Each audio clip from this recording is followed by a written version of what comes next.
안녕하십니까. 이 시대에 구원받을 수 있는 기별인 현대의 진리를 전하고 있는 권 에스더입니다. 이 시대의 현대 진리는 요한계시록 14장에 있는 세 천사의 기별인데요. 이 세 천사의 기별로 요한계시록 14장 1절에서부터 4절에 있는 14만 4천인이 탄생되는 것입니다. 그래서 총이 문집 279페이지에 있는 말씀처럼 이 살아계신 하나님의 인을 치는 이 셋째 천사가 이 셋째 천사의 사업인 14만 4천의 수요를 다 채울 때 이제 예수님의 중보 사업은 끝난다는 것이 하나님의 계획입니다. 그런데 이 세 천사의 기별을 받은 이 재림교회가 그만 이 믿음으로 말미암는 이 셋째 천사의 이 기별을 참된 기별을 잃어버렸기 때문에 불과불 요한계시록 18장에 있는 그 기별이 하늘에서 주어질 수밖에 없었습니다. 그런데 요한계시록 18장을 자세히 연구해 보면 두 번의 기별이 있음을 우리는 알 수가 있습니다.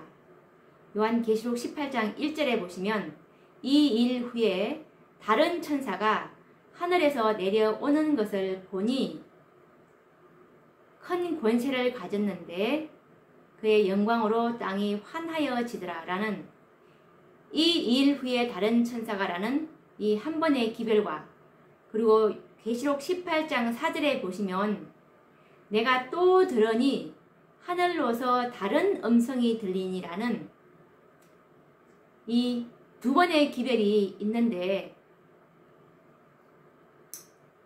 이 하나님의 최후의 경고를 할 이 자들은 요한계시록 18장 4절에 이 다섯 번째 천사라고 할 수가 있겠죠.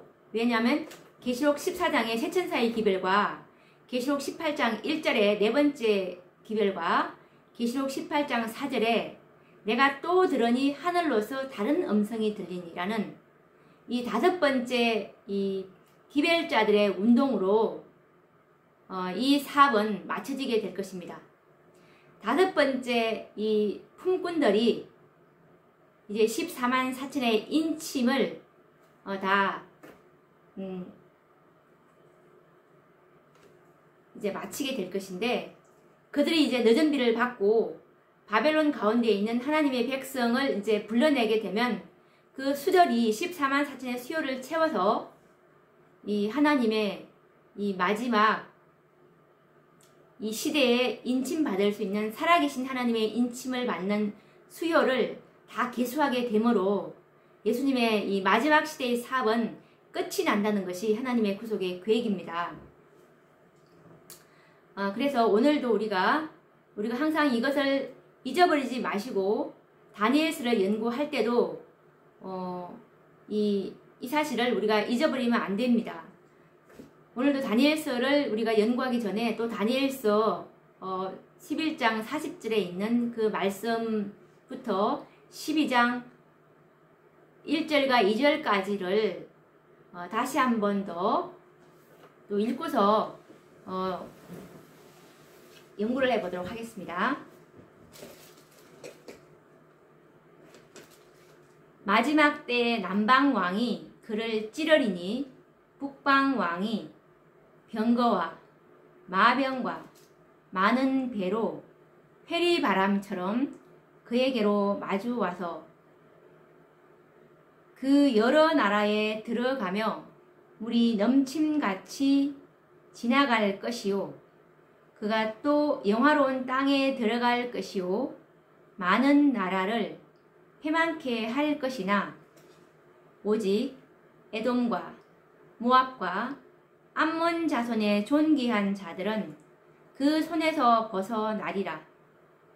그가 열국에 그 손을 펴리니 애굽 땅도 면치 못할 것이므로 그가 권세로 애굽의 금은과 모든 보물을 잡을 것이요 리비아 사람과 구스 사람이 그의 시종이 되리라. 그러나 동북에서부터 소문이 이르러 그로 번민케 하므로 그가 분노하여 나가서 많은 무리를 다 도륙하며 진멸코자 할 것이요. 그가 장막 궁전을 바다와 영화롭고 거룩한 산 사이에 베풀 것이나 그의 끝이 이러리니 도와줄 자가 없으리라. 12장입니다. 그때 내 민족을 호위하는 대군 미가엘이 일어날 것이요 또 환난이 있으리니 이는 개국 이래로 그때까지 없던 환난일 것이며 그때에 내 백성 중 무릇 책에 기록된 모든 자가 구원을 얻을 것이라.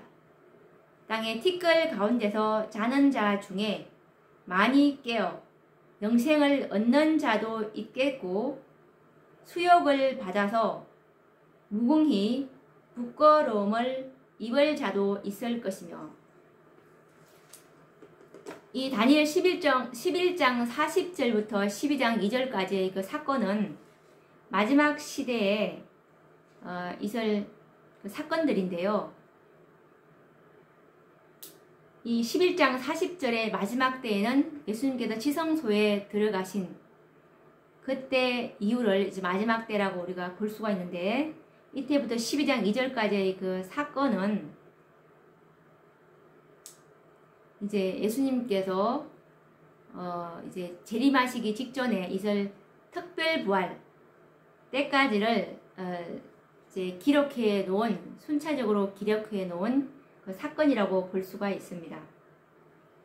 우리가 지난 시간에 다 연구를 했죠. 그럼 오늘도 지난 시간에 이어서 계속 또 연구를 해보도록 하겠습니다.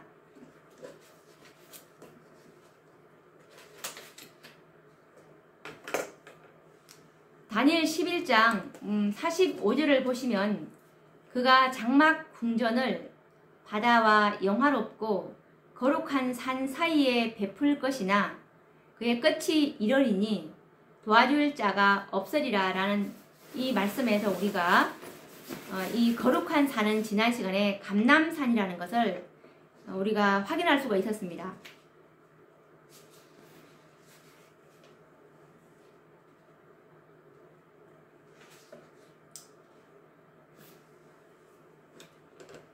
다시 한 번 더 우리가 정언의 말씀을 통해서 한 번 더 확정을 해보도록 하겠습니다.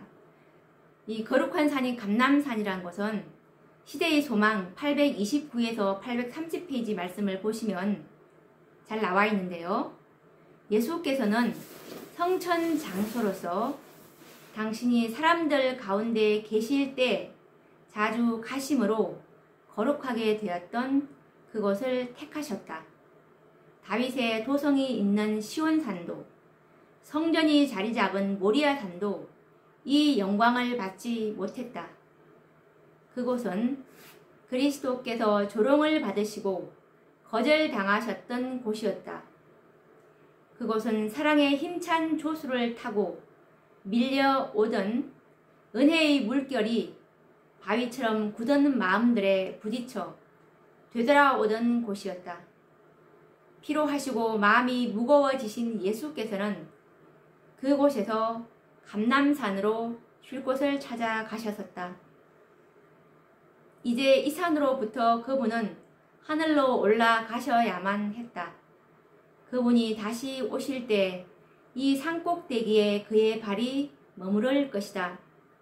그때에는 슬픔의 사람이 아니라 영광스럽고 승리를 얻은 왕으로서 히브리인의 할렐루야가 이방인의 호산나와 섞이고 강한 군대와 같은 구속받은 자들의 음성이 만유의 주이신 그분에게 면류관을 드리세 하고 환호하는 소리로 높아지는 중에 그분은 감람산에 서실 것이다 라는 말씀이 있습니다.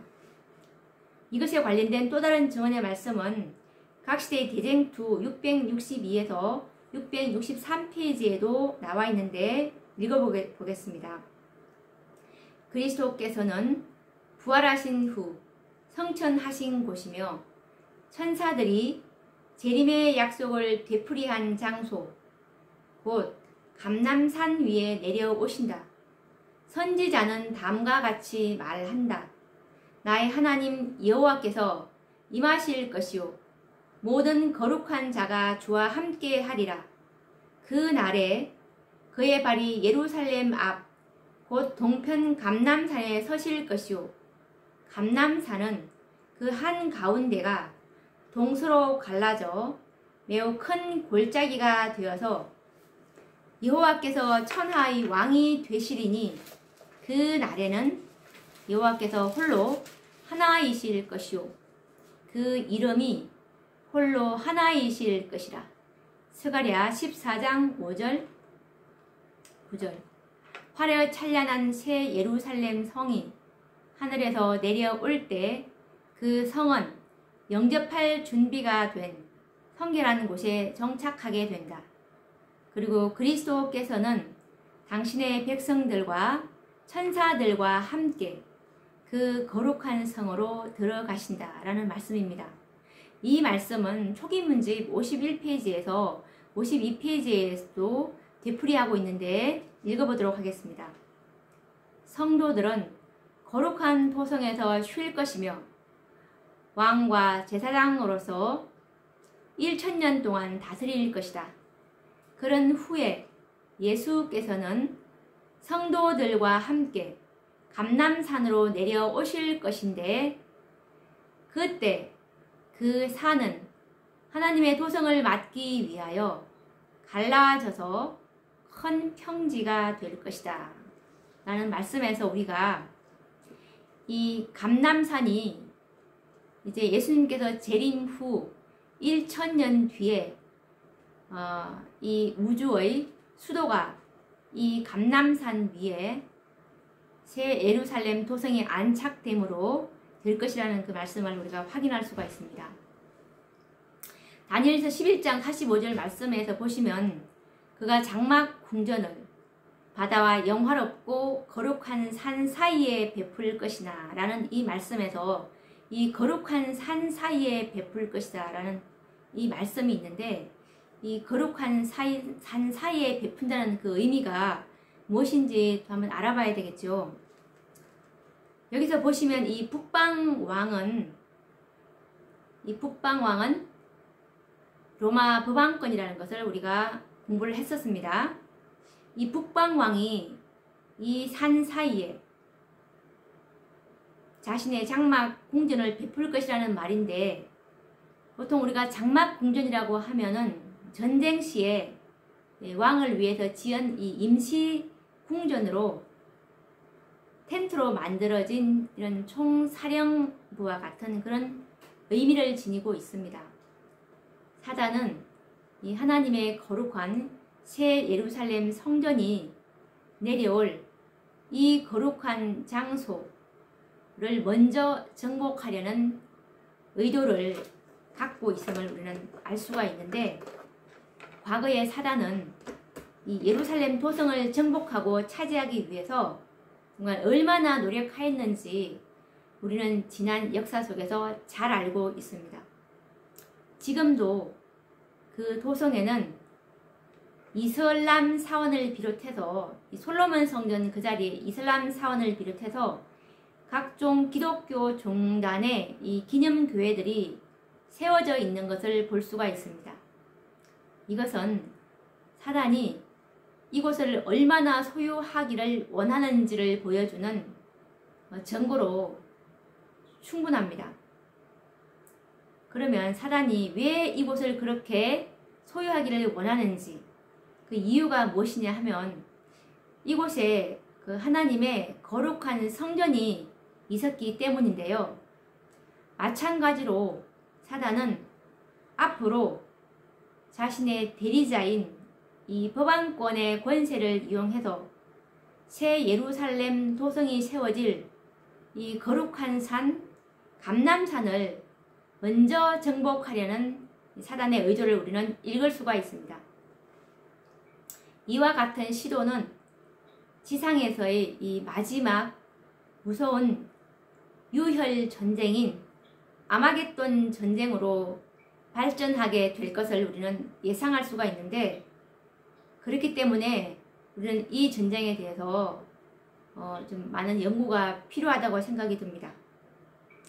감람산 주변 골짜기는 이제 나중에 이 아마겟돈 전쟁의 진원지가 될 것인데, 그 거룩한 산이 있는 주변에서 무서운 전투가 일어나고 세상 마지막 전쟁인 이 아마겟돈 전쟁이 일어날 것이라는 사실을 우리는 알 수가 있습니다. 이곳에서 7번째 북방왕인 이 법왕권이 최후의 멸망을 이제 당할 것을 성경은 예언하고 있습니다. 이 지역은 수천 년 동안 세계의 모든 나라와 종교들의 이해관계가 얽혀있는 곳이기도 한데요. 감람산이 있는 이 지역은 천주교, 그리고 그리스도교, 유대교, 이슬람교 등 정말 이 종교적 이해관계가 집중된 곳이라고 할 수가 있습니다.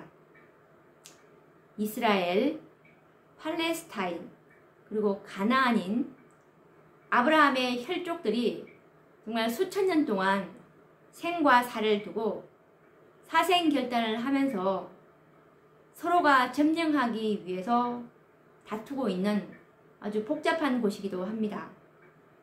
뿐만 아니라 이곳은 복잡한 정치 관계와 함께 세계의 모든 나라들의 그 이해관계도 민감하게 얽혀있는 곳이기도 합니다. 이런 곳에 북방왕 법왕권이 그의 충실한 그 후견인인 미국과 함께 이곳을 점령하려는 그 의도로 이곳에다가 이제 장막 궁전을 치려고 할 것인데요. 이때에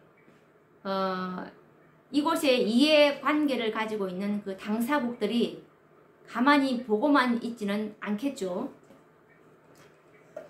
정말 상상하기 어려운 큰 전쟁이 일어나게 될 것이고, 이것이 세계적으로 이제 확산되어서 수많은 사람들이 죽임을 당하는 아마겟돈 전쟁이 일어날 것을 우리는 예상해 보는 것은 과히 어렵지 않을 것입니다.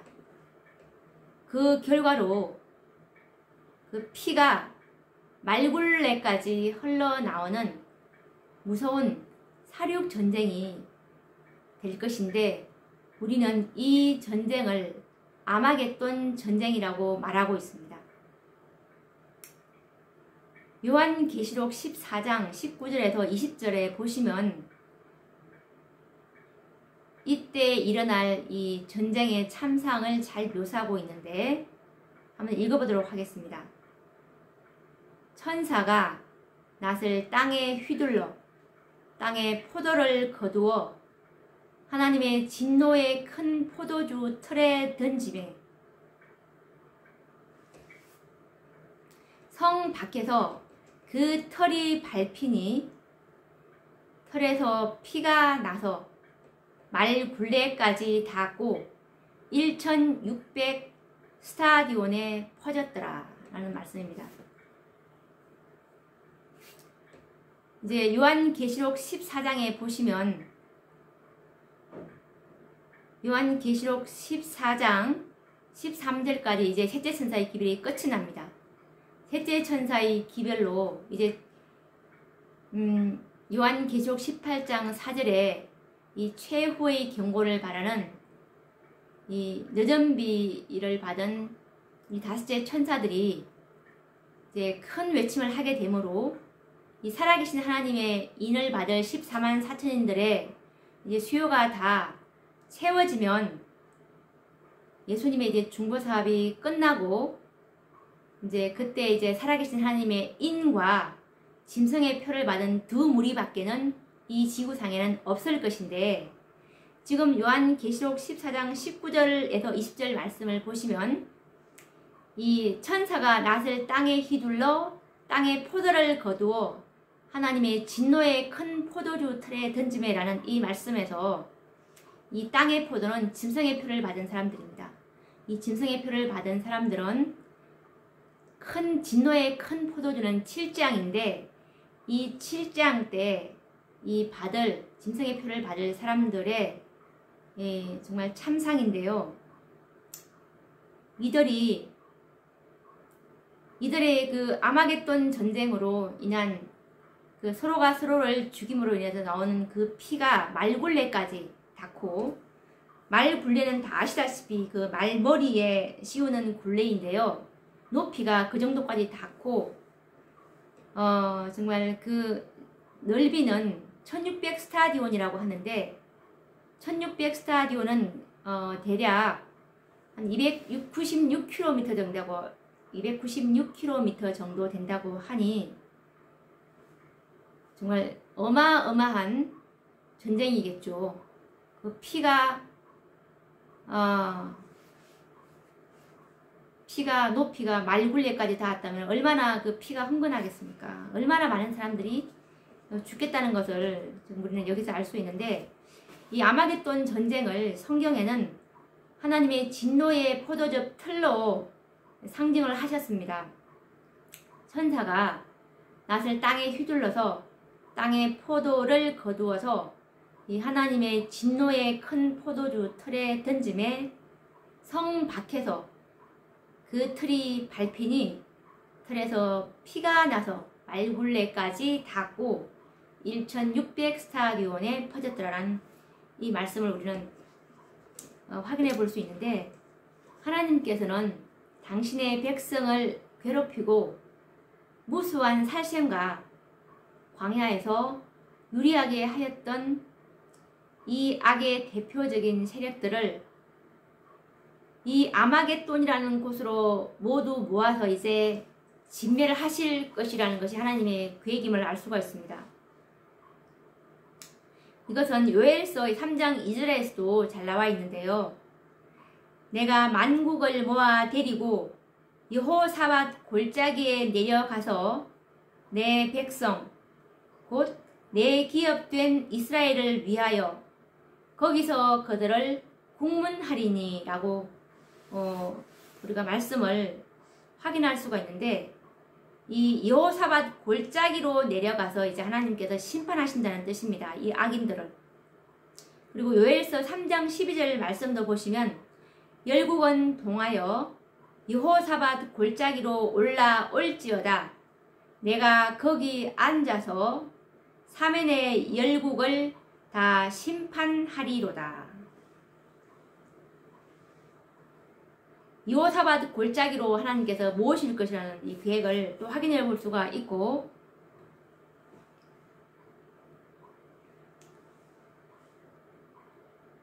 하나님께서 이 원수를 당신께 맡기라고 하셨습니다. 이 원수 갚는 것을. 그래서 하나님께서 친히 이제 이 7째 재앙으로 갚겠다는 것이 하나님의 계획인데, 로마서 12장 19절에도 이 말씀이 잘 나와 있죠.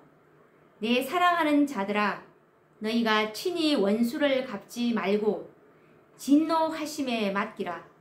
기록되었을 원수 갚는 것이 내게 있으니 내가 갚으리라 라고 주께서 말씀하시니라 라고 하나님께서 말씀하십니다.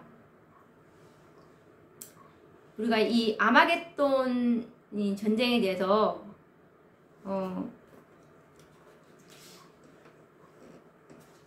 아마 자세하게 이렇게 연구를 해주시는 목사님들이 이렇게 많지가 않았기 때문에 이 부분에 대해서 좀 혼미한 그런 이해를 가지고 계시는 분이 많이 계실 것입니다. 요한계시록 16장 16절에 보시면 이 아마겟돈이라는 말이 있는데요. 16장 16절 말씀을 한번 확인을 해 보도록 하겠습니다. 이 아마겟돈이 나오는데요.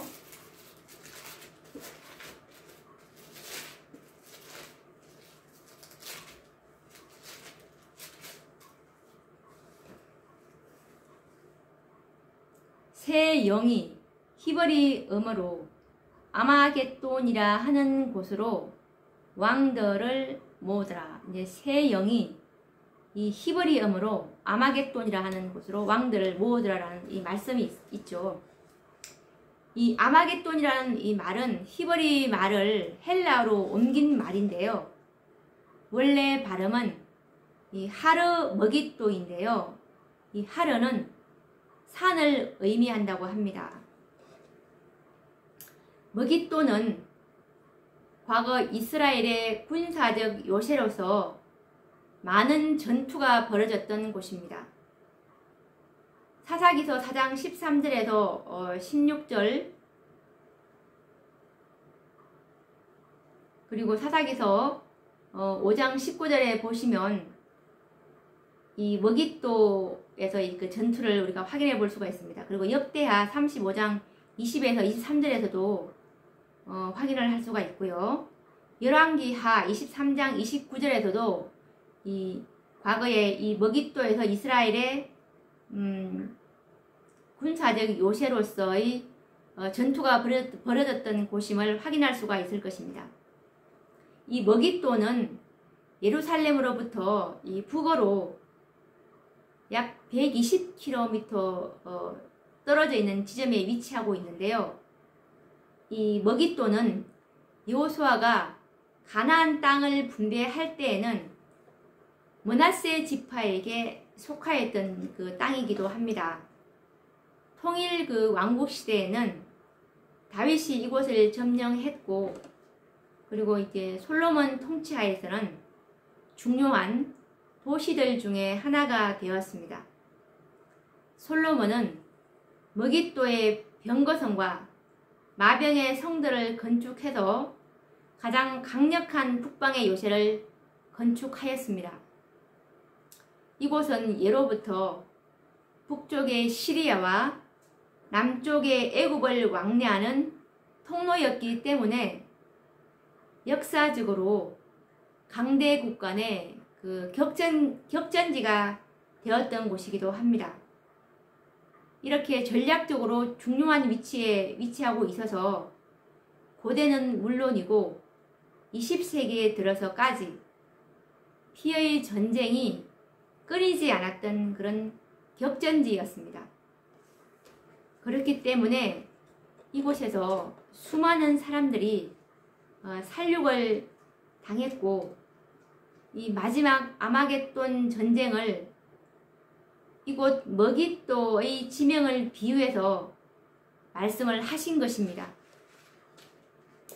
아마겟돈 전쟁에서 이 수많은 악인들이 살육이 있을 것을 성경에서 요한계시록 14장 19절에서 20절 말씀을 우리는 확인할 수가 있었습니다.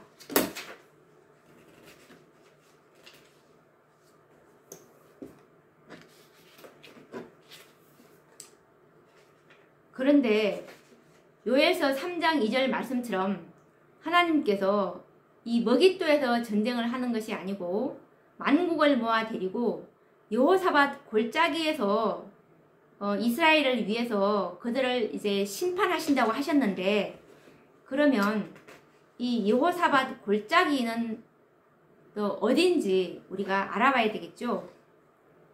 요한계시록 16장 16절에 언급된 이 마지막 아마겟돈 전쟁의 발발 지역은 같은 가나안 땅이지만 머깃도가 아닌 감람산 주변인 여호사밧 골짜기가 될 것임을 우리는 이 요엘서에서 확인할 수가 있었습니다. 지형적으로 이 여호사밧 골짜기는 예루살렘 통곡의 그 벽에서 걸어가면 한 10분 정도 이제 걸리는데요. 이곳은 흰놈의 골짜기와 맞닿는 기드론 골짜기를 말하는데, 아마 예수님께서는 겟세마네 동산이나 감람산으로 기도하러 올라가실 때나 또 베다니 나사로의 집으로 갈 때에도 예수님은 예루살렘 성 동문을 지나 매번 이 기드론 골짜기, 이 계곡을 건너셨을 것입니다. 여호사밧 골짜기는 기드론 골짜기라고도 하고, 그리고 판겔의 골짜기라고도 하는데요. 마지막 심판의 장소를 가리키는 비유로 성경에 기록하고 있습니다. 우리가 조금 전에 확인한 요엘서 3장 2절, 12절, 14절에서 확인을 할 수가 있었습니다.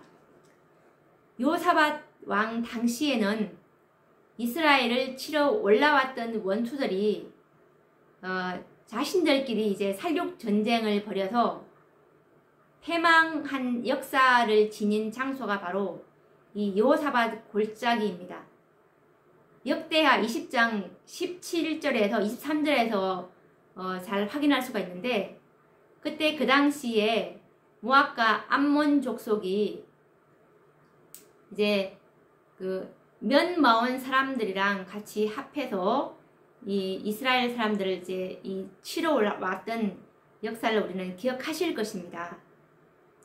그래서 이제 서로가 서로를 죽이는 살육 전쟁으로 하나님께서 서로를 이렇게 혼미케 해 주셔서 이스라엘이 이제 승리를 경험했던 그런 역사를 우리는 역대하에서 확인할 수가 있는데, 정말 하나님의 백성은 어떤 무력적인 전쟁이 하나도 없이도 하나님께서 그 전쟁을 다 승리로 이끌어졌던 그 역사를 우리는 이 여호사밧의 경험에서 유출을 해 볼 수가 있을 것입니다. 이곳에서 지구 역사의 마지막 전쟁인 아마겟돈 전쟁이 일어날 것을 성경은 말하고 있습니다. 그렇기 때문에 이 머깃도에서 수많은 살육 전쟁이 있었던 것처럼 아마겟돈 전쟁이 수많은 사람들이 죽임을 당하는 큰 전쟁임을 보여주고, 이 여호사밧 골짜기는 아마겟돈 전쟁의 진원지와 그리고 전쟁의 성격과 전쟁의 성격을 보면은 이 악인들이 서로 죽고 죽이는 참혹한 전쟁이 될 것임을 보여주는 역사적 표상이 될 것을 우리는 짐작할 수가 있습니다.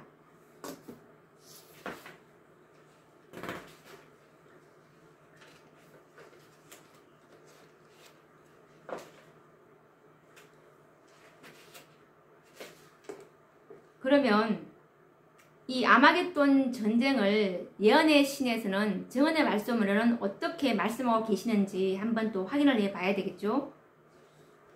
리뷰 앤 헤럴더 1887년 1월 10일자 말씀을 보시면, 이 아마겟돈 전쟁은 영적 전쟁이고 그리고 실제적인 전쟁인 동반대리라는 이 예언의 말씀을 하고 있는데, 한번 읽어보도록 하겠습니다.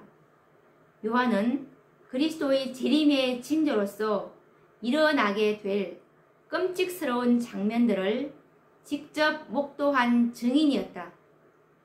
그는 군대들이 싸움터로 질주해 가는 것을 보았으며 사람들의 마음이 두려워함으로 낙담하는 것을 보았다.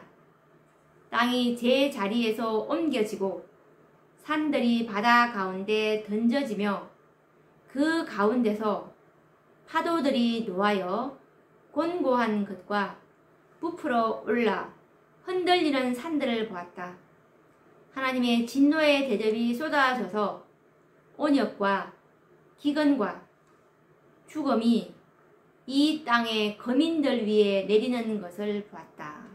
이 말씀은 화이트서 계시록 16장 1절과 22절 말씀에도 잘 나와 있죠. 이때 보시면 군대들이 싸움터로 질주해 가는 것을 보는 이 장면에서 이것은 영적인 전쟁과 아울러 실제적인 전쟁임을 확인해 볼 수가 있고, 이때 세상의 상태는 온역, 기근, 죽음으로 정말 너무너무나 이 혼란스러운 상태를 형태가 진행되고 있음을 우리가 알 수가 있을 것 같습니다. 정말 무서워서 기절할 것 같은 그런 이 재앙들이 누적이 되어 있는 것을 또 할 수가 우리가 짐작을 해볼 수가 있겠죠. 이것에 관련된 또 다른 증언의 말씀은 화이트주서 요한계시록 16장 13절에서 16절에 나와 있는데 읽어보겠습니다. 이 세상에는 단지 두 편만이 존재한다. 즉 하나님께 충성하는 사람들과 흑암의 왕의 깃발 아래 서 있는 사람들로 나뉜다. 위기가 바로 앞에 와 있다. 아마겟돈 전쟁이 곧 있을 것이다. 그의 옷에 만왕의 왕이요 만주의 주라고 쓰신 분이 희고 깨끗한 세마포를 입고 백마를 탄 군대를 영솔하고 나오실 것이다. 이것에 관련된 또 다른 증언의 말씀은 화이트주서 요한계시록 16장 14절에서 16절에도 있는데 읽어보겠습니다. 적대하는 두 큰 세력이 나타나 마지막 대쟁투를 주도할 것이다. 한쪽 편에는 하늘과 땅의 창조주께서 서 계신다. 그분의 편에 선 자들은 모두 다 그분의 인을 갖고 있다. 반대편에는 흑암의 왕이 서 있고 그와 함께 배도와 반역을 택한 사람들이 있다.